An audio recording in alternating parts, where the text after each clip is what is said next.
That is so fucked up. It's fucked up. So fucked up. It is just so damn fucked up. That's fucked up. Hey, patrons. Welcome back to the podcast. This is That's So Fucked Up, a podcast about cults, murder, and other generally fucked up stuff. As you know, we are your hosts. I'm Ashley Richards. Hey, everybody. I'm Cam Dexter. And today we have a super exciting guest with us. We have Barbara Fisher, who is prominently featured in Tiger King and one of its sequels, Tiger King, the motherfucker story. As you know, it's called the doc-antle-story. But fuck that guy, right? Which we're going to get into. Do you want to introduce yourself to our listeners, Barbara? Just tell them a little bit about you. Sure. My name's Barbara Fisher. I worked at the Tiger's Place for about 8 years. In my youth, I started when I was 19 and I left when I would have been 26, 27 almost maybe. And I've been doing other things since then. It's been a while now. Thankfully. Mm-hmm. Yeah. Mm-hmm. So let's maybe just, I just watched the doc-antle story. We, as you know, did an episode about that. You started off in that documentary saying that you basically kind of live in seclusion now because of some reactions that you had gotten from the documentary, right? Well, it was partly, most of the reason, so we don't live there anymore. That's just a property we can go to, basically. We stayed there for about 8 months afterwards because of COVID and just because our children, we were like, how do we keep them in the house? Well, we'll just go to this acreage and live there and they'll just feel like they're having a good time. They're used to it. And it was a good idea. And also people were coming to the house. Not like hordes of people. It wasn't like paparazzi, but it was just unnerving. Right. You know absolutely. What I mean? Just strangers showing up at your door. Yeah, basically. And at one point my husband was walking the dog, our dog Taryn, and the dog was recognized because he was in the show. Oh, and he's kind of striking. Yeah. And we were like, okay, let's just go take a break. And also I'm kind of a private person in general, even amongst, normal people in my day-to-day life, so right. Yeah, it was a lot for me. Mm-hmm. Absolutely. Were people coming to you with positive or negative reactions? Oh, most 99.99% positive. And then men being creepy. I don't know what that whole thing was about, but there's always that. Yeah, that was weird. I was like, how did this happen? What about that was sexual at all? I don't understand that, but I'm a 40-something-year-old woman. That's weird. I don't know, but yeah, I didn't expect that either. Men will be creeps, right? I guess.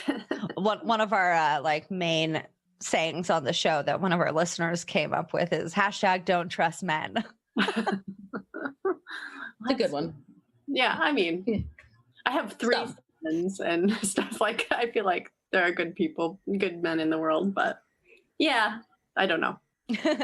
There's some toxic masculinity at play for sure. And all that. So. Oh, absolutely. So let's see. Let me just jump right in here, Barbara. I had some questions. I think our listeners at this point know about your history with doc-antle, but I'm really curious just to hear from you about first what maybe a normal day in the life was like while you were there, and then just because our show's called That's So Fucked Up, what's the worst day? What's just the day that, I don't know, maybe made you change your mind, or maybe it was just an incident, but yeah. Well, I was there for a long time, so my days changed over time.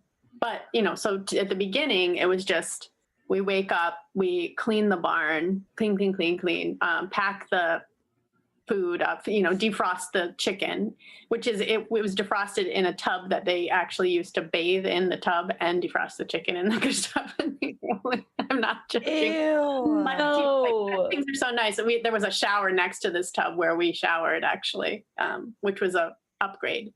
But at that time, so at first I lived in this ramshackle mobile home that had, like, the floor was kind of rotted out. There was like one working outlet. There was no toilet. That was my first house. And then I got promoted to live in a stall, like a horse stall in the barn. Which was better. So the horse stall was an improvement to the... It was better because I could go to the bathroom, It was worse because of the cockroaches. So it was better because basic human needs were being met, such as having a facility to use. Yeah. Wow. But it was just like the cockroaches, they were just everywhere. And I was terrified that he would figure out how terrified I am of cockroaches or how much I dislike them. So I just sucked it up. And I decided I wasn't afraid of them anymore. Oh, well, hello. Mind over matter.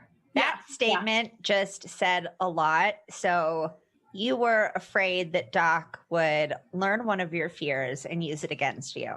Right, because I'd seen him do that with other people. Like, he would force people to touch them if they were afraid of cockroaches. Or he used to tease this guy, I won't say his name, about putting them in his food, because one time he said he didn't like onions because they crunch like bugs. So then he would put bugs in his food or pretend to put bugs in his food as a hilarious joke, because they crunch. Does that crunch like bugs? He would say that sort of thing. So yeah, you didn't want him finding a weak point for sure. Yeah. If those are the kind of tactics that he was using towards people, like, I really always wondered behind the scenes what he was like with the animals. Well, I think he was manipulative. That was his main tactic, but it wasn't like you see some animal trainers who will just be wailing on cats or, and that just doesn't work. Number one, but I think what happened there might have been more nefarious, because what he's really doing is taking the babies so early that they don't have a context for what they are. So they don't explore their natural state of being. Yep. They think that everything that is good comes from people. And so that's why they're obeying. They're, they think they have to, basically. So they never really, and that's kind of the same tactic he used with people, is to just take everything away, so you have nothing. And then slowly you're earning it back, and it's all coming basically from him, at his decision. So yeah. And it seems like it was such small things that you were getting these rewards or whatever, that because you're in that paradigm, you're thinking, I'm being rewarded. But it's really just things that you should be guaranteed as a human being anyway. Like, right. Yeah. Like, food, time, like sleep, Yeah. What? Or how about this crazy idea? People getting paid for their work. I don't know. That's absolutely. Yeah. That was, I don't know what he says about what he paid us, but he definitely paid us $100 a week. And you work 24/7, pretty much, we right? never left work. And he billed it. He also scrubbed his apprenticeship advertisement. It's still there on you can find it on the Wayback Machine. Sorry, my dog really wants to come in. Oh, that's okay. Come on in, pup. Get in here. He's gonna sleep back there. What is that? What is he? He's a Cocker Spaniel. Can't really see him on camera. Yeah, I can't tell. It just looks like a cute, fluffy blob. Yeah, that's him. So what was I talking about? I can't remember. So just being given things that you should. Oh, the apprenticeship program. So online. Yeah, it was billed as a 2-year apprenticeship, but the more and so you enter it thinking you're signing up for 2 years of this, and you think, and he's like, it's like the army. It's like, you're working your way up and it's an apprenticeship and this is how it works. But an apprenticeship, like there's documentation of what you've done, the hours you've put in, right? There's like, you're earning something. And so you start working thinking you're earning something. And then after a while you realize there is no documentation and there is no end, but you've already invested all this time and effort. And you're like, don't want to lose what you've gained. It's like that, what is it called? Sunk cost fallacy, which is like why people keep gambling when they're losing, because they think they're going to get it back. Right. And I think that has a lot to do with, at least at the beginning, why you're like, I'm just going to stay a little bit longer, and you go and say, I think I'm going to leave. And then he convinces you, well, I'll give you this, or I'm going to do this. He just keeps you around longer and longer until you've lost so much time. Yeah. All of a sudden you wake up and 7 years has gone by. Right. Yeah. So I think you said that you never had any kind of romantic or sexual relationship with him. I didn't. No. But he does have that sort of relationship with a lot of the apprentices, right? I mean, when I was first starting, when I got there, it was one. But then I found out, oh, well, he's also having it with this other apprentice. I was like, okay, so now there's two. That's crazy. Then a couple of years went by and another person who had joined up after me, oh, now that person is sleeping. And I'm like, what is going on here? And then another one. So there was 4 when I was there. So yeah, it was kind of like, what's happening? And are we all going to wind up with this? Because they were definitely not interested in him to begin with. Ew. They were way younger. So you just don't know. And he definitely, we're all kind of sexualized, even the men. I mean, it wasn't on all, they kind of made it look like this is an all woman thing. There were men too, but the women were the ones that you saw.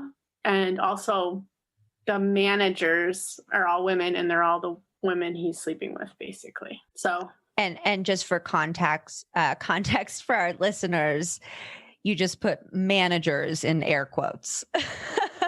I mean, they're like his deputies. So they're also like, I don't know. Some of the people who were meanest and most horrible to me in the beginning were these 2 women he was sleeping with. I mean, so I was running to him like for help, but really it's all coming from him and he's having them torture us basically, Oh, ew. So, yeah. So he can be the savior. So you can run to him and he's like, oh, don't worry. I'll tell them to back off. Was that his, were those his, I think now, even to this day, right? He has like 3 girlfriends or something he's been with for like 20 years. Mm-hmm. Right. Yeah, those were the women. So one has gone. Okay. There. Yeah. But those are the same 3. So, he has been with those women for a long time. But they did start out as apprentices for sure. And they're all much younger than him. And it's not like they dated, it's like. Right. There was no like movie nights. Yeah. And there's no like equality, he's there. It's not like they're, I don't know. I can't really explain it. And I guess I probably shouldn't, but. Right. Well, I mean, I think one of his, one of the women that he married when she was like 14, she ended up essentially escaping in the middle of the night because he says that he lives a polyamorous lifestyle. But if you look at the definition of polyamory versus the relationships that he's in with these women, very different things. And I know talking to some of them, it started out like, we're going to have an open relationship and you can choose and I can choose. But then in the end, there's no them choosing other partners. It's just him choosing people. And yeah. So I'm glad that I never got in there. I can't say it's because I wouldn't have, because it really, in the very beginning, he was, I thought, okay, he's hitting on me. But then after a while, he did not hit on me. So I don't know if he just found other ways to control me. I'm not somebody who's easily controlled with sex, I guess, you know. Mm-hmm. But there's definitely ways that he found to control me. But yeah. Like with the monkey you really liked, right? Yeah, Chita. Could you tell us a little bit about that? Yeah, I mean, I never was very into the monkeys because it was just too much, too horrible. You know, they're seeing a monkey taken from their mom is just too much. It's too close to home. But when I saw Chita, you know, I didn't see her be taken. But I just loved her so much. I was like, I'm going to make an exception, and this is my monkey. You know, I was kind of the tiger cub mom.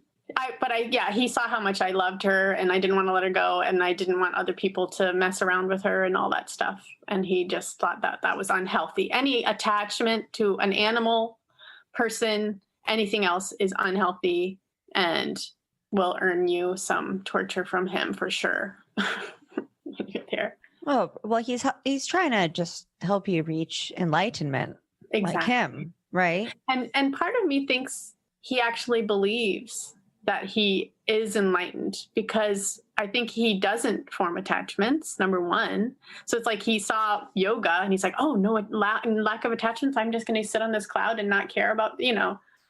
Mahamayavi means like great overcomer of Maya, which is like the world, attachments to the worlds and worldly things or whatever. Mm-hmm. I think he thought, oh, I'm not a complete psychopath with no feelings. I'm enlightened. That sounds much better, right? Oh, you know, definitely. So I think part of him really believes that to be true. And I think part of him thinks he's helping us, because we get so upset over people and animals, you know, as they come and go. We care too much, and it makes us too upset.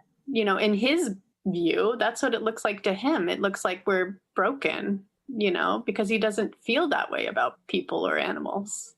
Do you know what I mean? That is such an amazing insight. Yeah. Mm-hmm. Mm-hmm.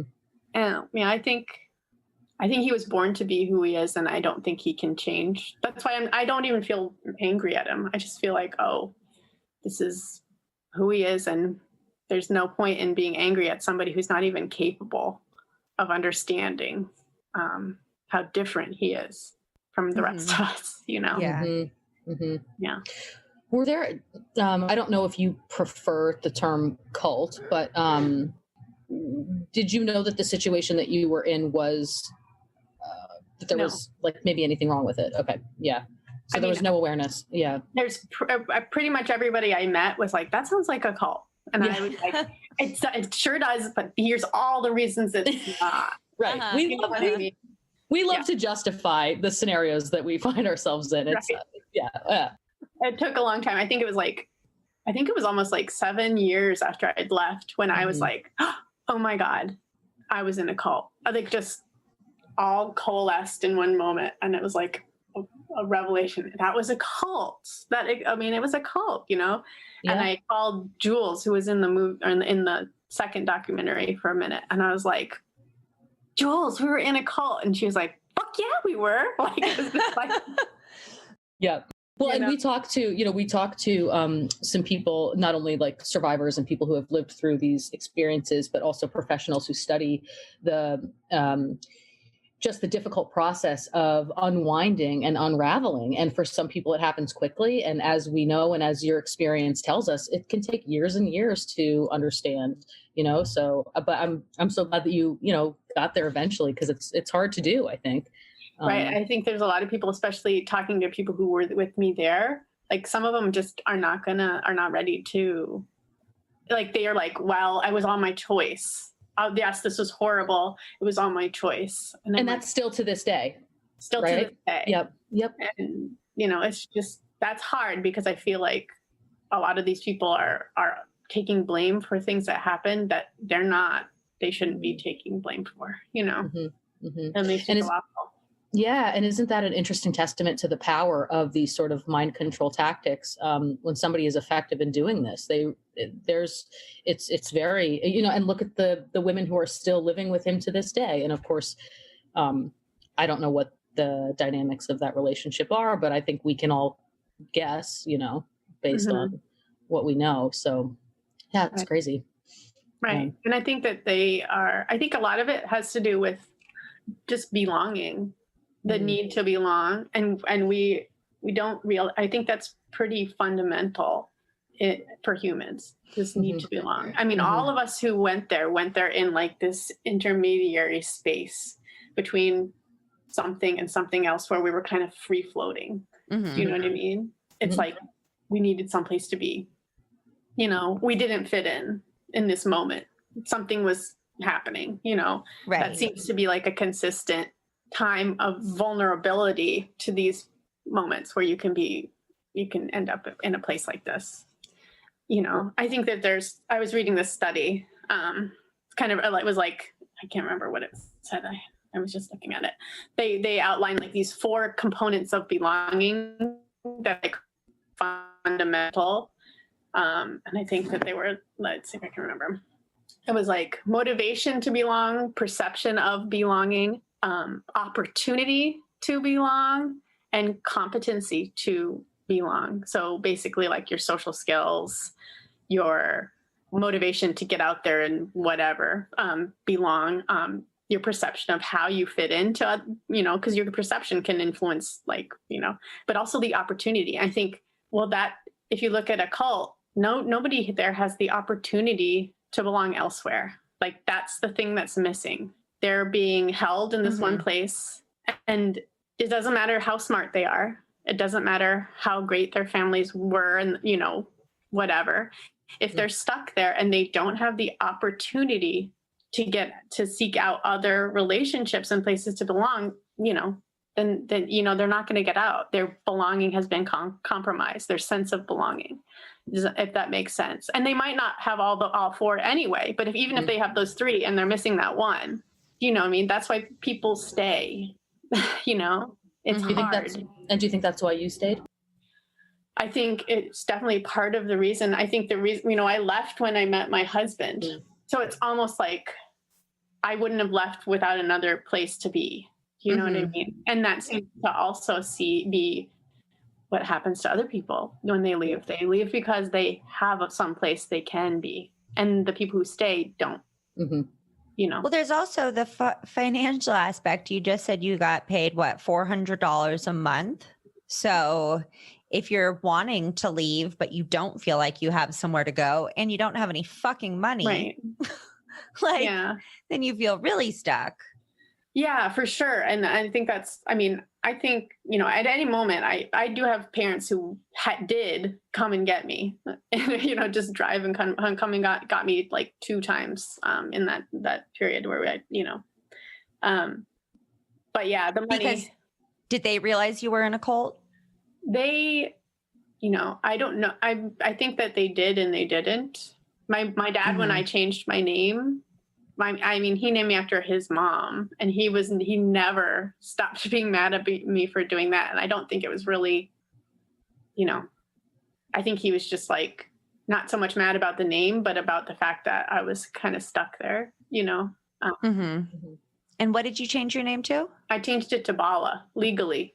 We all did it together, actually, a bunch of us at Tigers, you know, a bunch of people, some of them had already changed their name legally, and then me and a bunch of wives basically changed them all together, and a few other people. So did you feel pressured into doing that? I felt like I needed to do it in order to move forward. I felt like a lot of people did not change their name, but they were always on the outside, you know? Yeah. So, and yeah, so I wouldn't say that he gave me an imperative to change my name, but he definitely liked it when people did make that choice to change their name, you know? Oh, yeah. What a dick stroke. Like, yeah. Cam, I have like tons more questions, but I don't want to take over. Jump in. Oh no, I'm just, I'm chilling. I'm happy. I was thinking about when you were saying that, well, one, did you change it back, if I could ask? Yeah, I did. Okay. Yeah. And I was also thinking about like there's so much that goes unspoken, I think, in these controlled environments, in terms of what you infer you need to do to get closer to the inner circle of whoever is controlling the situation, you know, so it's not necessarily something that might be, or it sounds to me like you have to do this, but you just know instinctively, like how to sort of move closer into those spheres of, or just to be closer to the leader, right? I think that's the goal. And closer to the to comfort, you know, and yeah. And it definitely did make an immediate difference. Once I changed my name, my life there was easier. Interesting. You know? How so? Were there was rewards or? It was like getting invited to go to dinner sometimes. You know what I mean? Ooh. Yeah. Getting invited upstairs to watch a show, upstairs where he lived, to watch a show. Having coffee sometimes, you know, like these little things where now you're inside where people do things by their own choice sometimes. You know what I mean? Just the most basic of things. Very basic. Mm-hmm. And you mentioned in the documentary, and then he, pardon me, then he went and blasted you all over all sorts of interviews I saw, that you felt pressured to get your breasts augmented. Could you tell us a little bit about that and how your life might have changed even more? Yeah, I mean, so that was like 4 months in, I think. Oh, wow. And that was when I was probably working the hardest. I mean, it was like, if my eyes were open, I was working hard and dirty, terrible jobs. And we didn't have 8 hours to sleep. You know what I mean? It was like really hard work. And one of the wives, the one who's not there anymore, was kind of at his direction, encouraging me, because at one point, so he got me dressed for the Renaissance Fair in one of those tiger lady outfits, you know, like the tights outfit. And he was getting me dressed. He's like helping me get dressed. And he's like, okay, well, you need to do this. And he just reached in my shirt and pulled my breasts up with his hands, basically. And he's like, you know, you could be a 10 if you got your boobs done. And I was like, you know, that's weird. And then it started, you know, it was like after that, then she was like, you should do this. I'll take you to talk to the doctor. And I think she was trying, in her mind, she was trying to help me get on the stage, help me to be, you know, she'd had it done. Mm-hmm. But when I got there, I didn't shave my armpits. Like I was like, I didn't wear makeup. I was like, that was not me. And then all of a sudden I called my friends. I'm like, I'm getting my boobs done. And they're like, excuse me? Like, what are you talking about? Like, what's happening? You're like, hey, it's Bala. I'm getting my boobs done. They're like, what the fuck? Right. I'm super not in a cult though, you guys. And I think it came down to like, I was like, well, can I breastfeed? And I won't get it done because I won't be able to breastfeed my children someday. And they were like, you can. And I was like, oh no. And I have no other excuse. Like, I have no excuse. I have to do it now. And also he was like, and then afterwards you can come up and you'll sleep in my bed with me and this woman, and you'll have 3 days off. And really, I'm not kidding. I was like, it's worth it to just sleep. Yeah. Wait, why did you have to go sleep in a bed with him and another woman while you recovered? Because when I got it done, I was sleeping in the ramshackle trailer far away with no bathroom, and they needed to take care of me. They needed to like give me medicine. And wait, you only got 3 days off though? Because I've had my breasts done and I was in severe pain for, I want to say, a week and a half. It was 3 days upstairs, and then I went down, and then I was on like, I mean, he was like, if you can lift things that are not 30 pounds, you know, anything less than 30 pounds, you can lift it. And so I was back to work, but I was like not lifting 50-pound tiger, you know, I had some, I don't know. It really wasn't. It wasn't the worst thing ever in the world. No, I survived it. I don't think about that moment. I really was very restful 3 days for me, like in where I was, even though I was throwing up and. Wow. Yeah. Gosh. Yeah.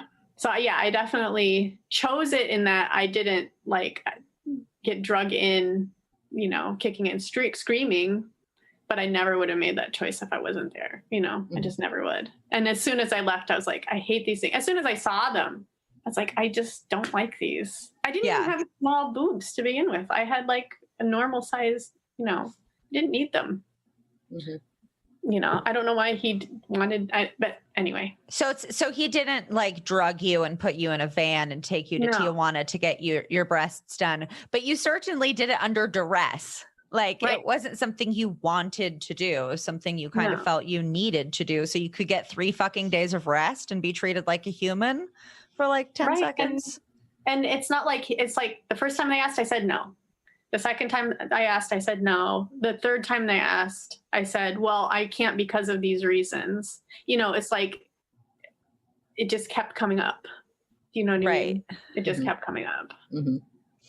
So. And it's like, eventually you're so tired is what I'm gathering too. The carrot at the end of the stick, those 3 days of rest, you're just too damn tired, Exactly. Yeah. And tired of saying no. Yeah. It seems, and also, Go ahead. Yeah. Yeah.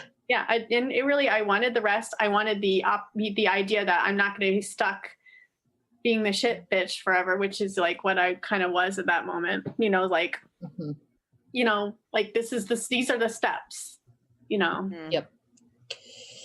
I'm curious about just the connection you felt with the animals. I'm an animal lover too, have been ever since I was very young. And so, initially was the idea to work with these tigers part of what drew you there? And then maybe what kept you there? And what was it like working with tigers, like holding a baby tiger?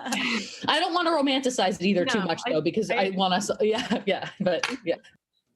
think I did just, I've always been like, I was a vegetarian before I went there. I've been, vegan, vegetarian, I'm pretty picky about any animal foods I do eat at this point, but,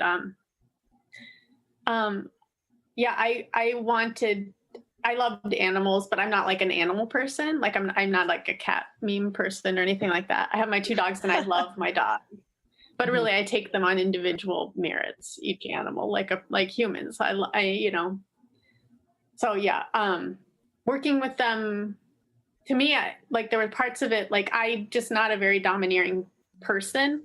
And I wasn't ever enchanted by bending animals to my will, but I did I think that's why I ended up spending most of my time with cubs. I really wanted to, because with cubs, you can kind of say, oh, well, this is what they want. So this is how I'm going to communicate that this is how they're going to get it. Do you know what I mean? It's like about expanding their world, basically. You're like, get to see them the first time they eat meat, the first time they see grass or play outside or see water, and like communicate those experiences so that they're positive. Really, it's all about making them feel really confident and trust you. Like that's raising cubs, which is not unpleasant. Do you know what I mean? That's not unpleasant. And I'm a preschool teacher now. So it's like, that's what we do in preschool too. It's, Nurturing is obviously in your nature.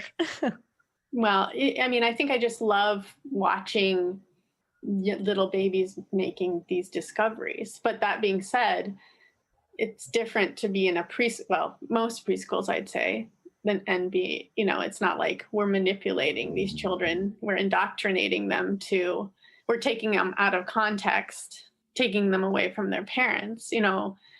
That's what makes this business run, is manipulating and, stealing their lives, really, making them think that's what they are. And is there a difference? It sounds like there's a difference between the animals' world as they grow up, and then does their treatment differ once they get older because they have a will? And it seems like you have to be more aggressive with them to like get them to perform or do what you want, or what's that like? I think they have the most will actually when they're cubs. Okay. By the time they're adults, they know what they can do, and they know how to get what they need, basically. And really, I remember one time there was this the singer who's like a kirtan master, and he came and he sat down next to this big tiger, like for a photo, and he's like, this tiger has so much self-control, was his comment. I can't believe how much self-control this tiger has, because he's sitting next to me and not killing me. And I was like, wow, that is it is like they're constantly keeping themselves controlled, because their instinct is to fucking they're denying eat you. all their instinct. Yeah, at all times they're denying all kinds. They're second guessing everything that they do, because they've never really been able to experience their life in context, And this is a really, really sad part of this, but I know that you said that you once opened a freezer and found it full of tiger cubs. So do you know if Doc, or I don't want to call him Doc because he's not a fucking doctor. Do you know if Kevin is killing the baby cubs? I think in the show, I think that was Magenta, but who talked about the tiger cubs. But, okay. Sorry about that. But there were tiger cubs. And as far as I know, we never knew. He kept a secret how many cubs were born in each litter, because he didn't want to talk about stillborn cubs. He didn't want people to say, oh, there's all these stillborn cubs because they're inbred and all less, whatever. But there were stillborn cubs. And you were supposed to, according to USDA, as far as I know, which I'm not well versed, obviously, but you are supposed to keep animals like that die so you can account for them. So I think that might have explained some of the cubs in the freezer. The number of cubs born was definitely a lot. There were a lot of, lots of cubs born every year. So there could have been a backlog of cubs for sure. I didn't see him killing cubs. I didn't. But did you see the amount of cubs? So if 50 cubs were born, did you see 50 adults? Absolutely not. And most of the cubs that were born, because remember, this was my full-time job was raising cubs for years. So imagine how many cubs went through there.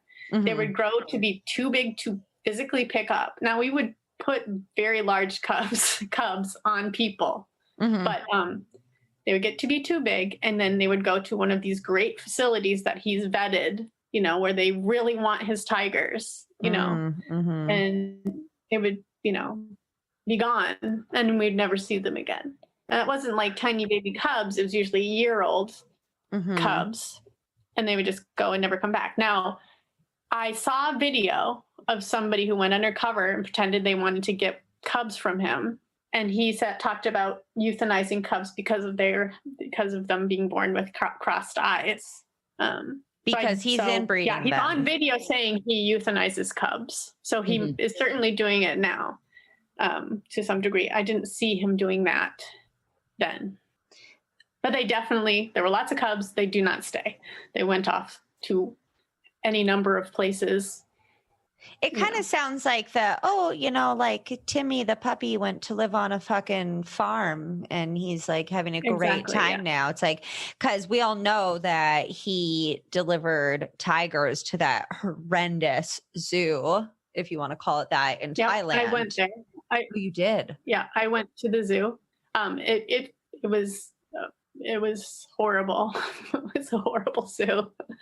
But the tigers had already been there. We went there and we saw a cub that had been born from one of our tigers there. Yeah. And they didn't know how to feed it a bottle. They'd taken it away from the mom.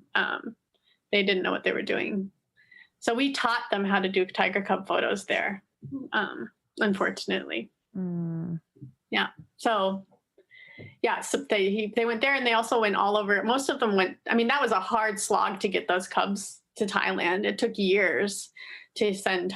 It was like full-grown tigers, actually, to send them on a big plane to Thailand. So that wasn't a common occurrence. They were going to roadside zoos and circus in this country. Oh, Bucky, you gotta stay.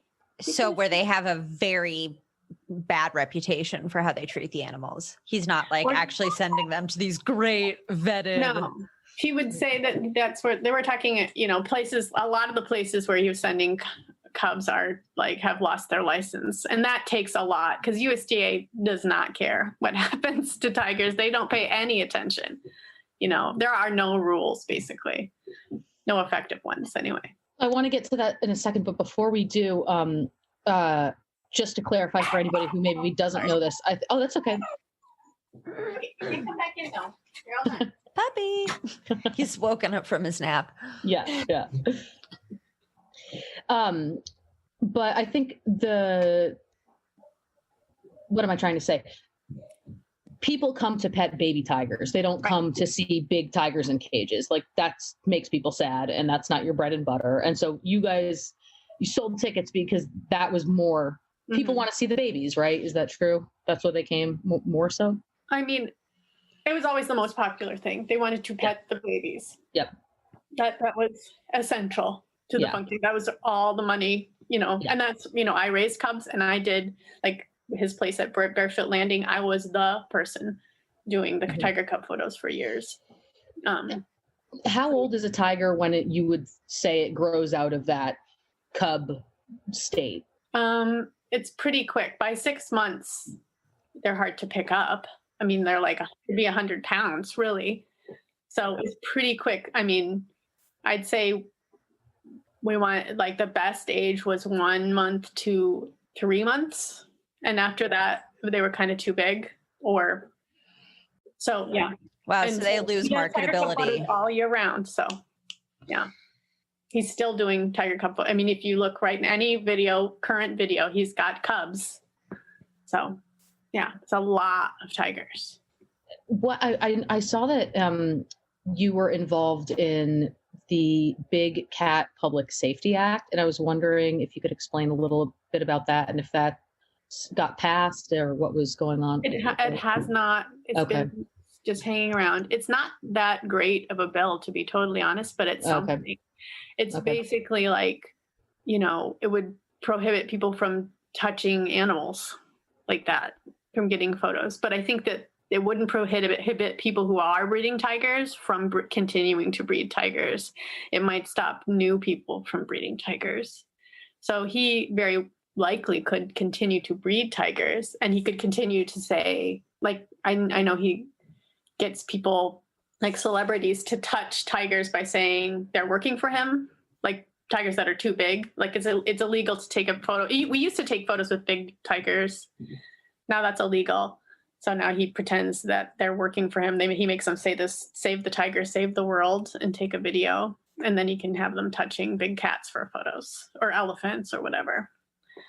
So yeah, he might come into that sort of thing. How the fuck do you get called out as a cult leading pedophile animal abuser on Netflix, the world's largest, most popular streaming platform, and just still keep like fucking rocking and rolling every day? And people are still coming to pet your goddamn, like, that's been the most disappointing part about all of this, to me, is that people hear it, accept it, and then just continue like it's not a big deal. Do you know what I mean? Yeah. But really, it's almost like I can't be like, I felt so responsible for Tiger King, because of my participation, and I wanted it to have done some good. But really, it's like I just can't be responsible for how people take in the information. It's shocking, but at the same time, it's like, well, all I can do is tell the truth and know that it's out there. I think that's the one thing that people can do to stop cults or anything like this, is just talk about it. Because you talk about it, and then other people talk about it, and then other people talk about it, and the information filters through. So then if somebody is participating or paying or whatever, and then something happens, they can say, oh, wait, I already knew about this, and it's easier to move on from it or change your mind, right? Bring those things into the light. Absolutely. Exactly. Yeah. Mm-hmm. Cam?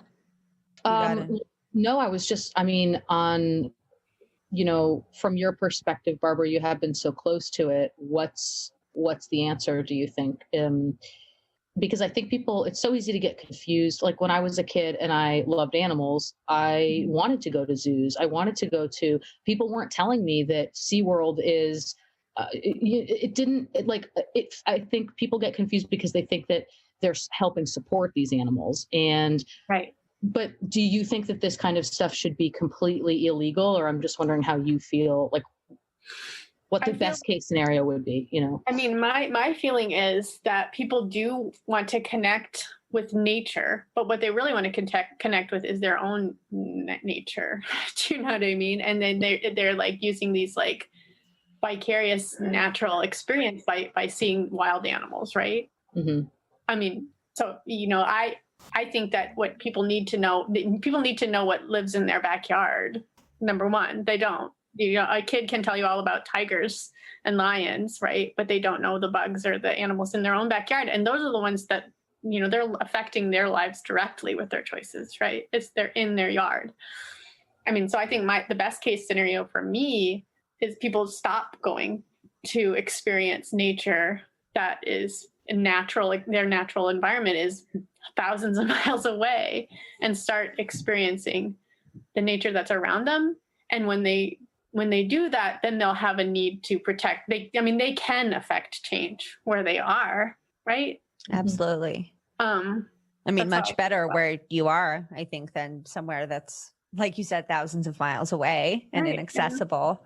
And there's animals everywhere, you know, there's animals everywhere. But also I think that what these people need is definitely, they need more oversight, and, you know, they need people regulating them. And what they're doing now is they're counting on the fact that the people who are paying their bills have no idea what they're paying for. Mm-hmm. You know, they have no idea, and they have no means to really know, you know, because it's like Vagabond was like courted and paid and helped by National Geographic over and over again, you know, like wow. they you know, and now they're like, oh, look at this terrible thing. Like you endorse this man over and over again. Animal Planet endorsed this man. Oh, wow.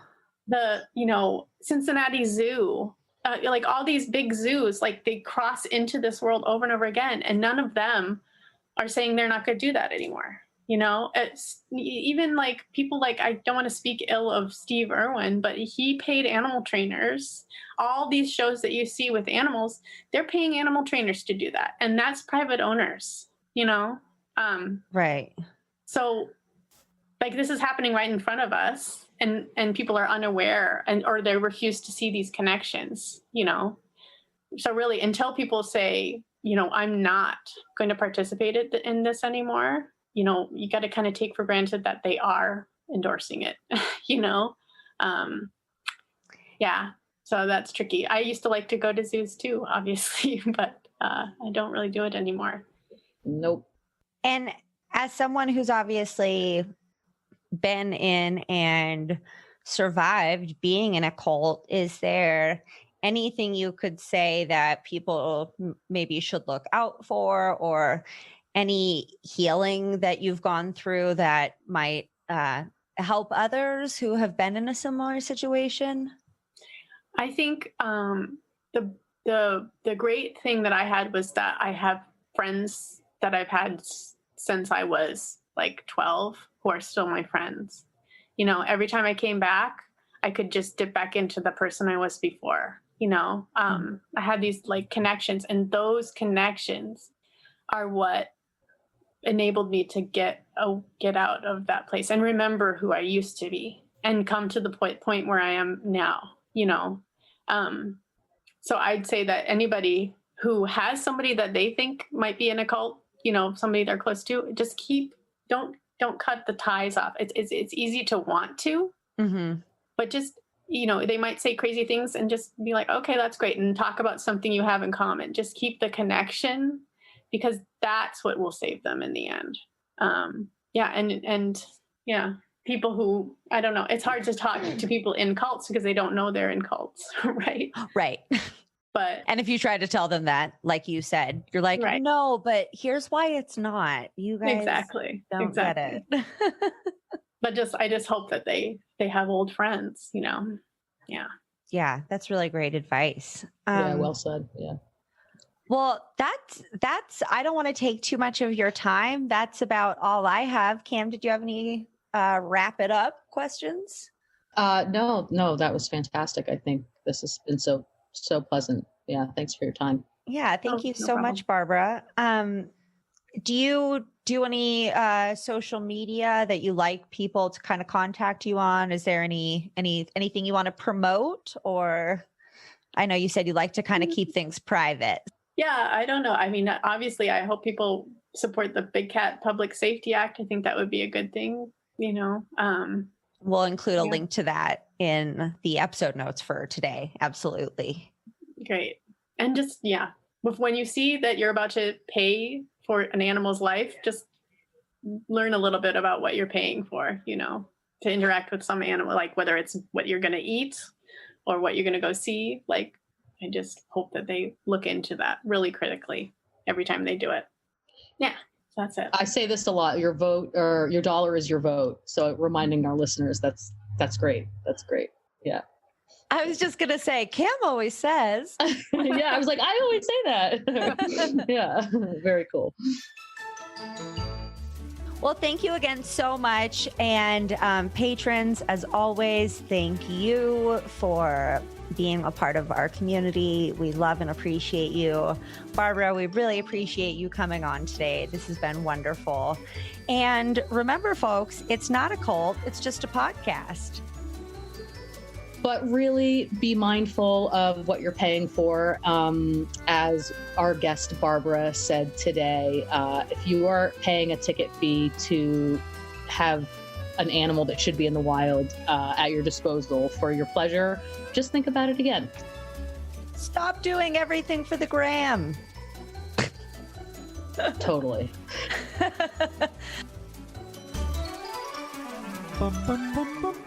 That's fucked up, so fucked up. Can't you see? It's just really fucked. That's fucked up.